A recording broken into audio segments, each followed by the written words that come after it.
नाज़रीन, अवामी न्यूज़ में ख़बरनि जो सिलसिलो जारी है। इन वक्त असीं तव्हांखे ख़बर में ख़बर ॾींदा हलूं त यूसी करम खान निज़ामाणी जे ॿिनि ॻोठनि ॻोठ गुलाम हुसैन लिगारी ऐं ॻोठ खमीसो लिगारी में 30 सालनि बाद बिजली लॻाए ट्रांसफार्म लॻाया विया आहिनि। हिते ॻोठाणनि जो हुजूम जी सूरत में खमीसो लिगारी, अली नवाज़ लिगारी, सादिक हुसैन लिगारी ऐं ॿिनि मीडिया खे ॿुधायो त MP मटियारी डॉक्टर मखदूम रफ़ीक ज़मा तरफ़ां 30 सालनि खां ऊंदाहे में ॿुॾल ॻोठ खे बिजली जूं स्कीमूं ॾिनियूं आहिनि। ॿिनि ॻोठनि खे रोशन कयो आहे। ॻोठाणनि वधीक ॿुधायो त असांजे ॻोठनि जा रवासी ॾींहुं राति बिना बिजली जी सख़्त गर्मियुनि, थधियुनि पाणियुनि जी सहूलियत ऐं ॿिनि सहूलियतुनि खां महिरूं हुआसीं, जेके 30 साल बाद सहूलियतूं सिर्फ़ MP मटियारी डॉक्टर मखदूम रफ़ीक ज़मा ॾिनियूं आहिनि। इन जा असीं तमामु घणा थोराइता आहियूं।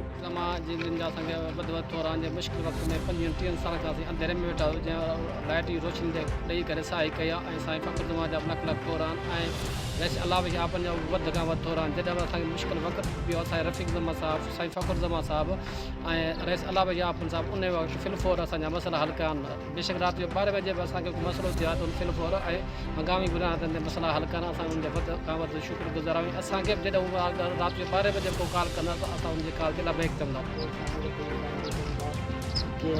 के जाती थोरा कायम जीअं असांखे उंधेरे में उजालू करे ॾिनो आहे। ॻोठ गुलाम हुसैन लिगारी ऐं खमीसो लिगारी जी रोशनी असांखे लॻाए ॾियनि पिया, जेको साईं रफ़ीक ज़मा, साईं फ़क़्र साईं जो अलाह में रही सघनि।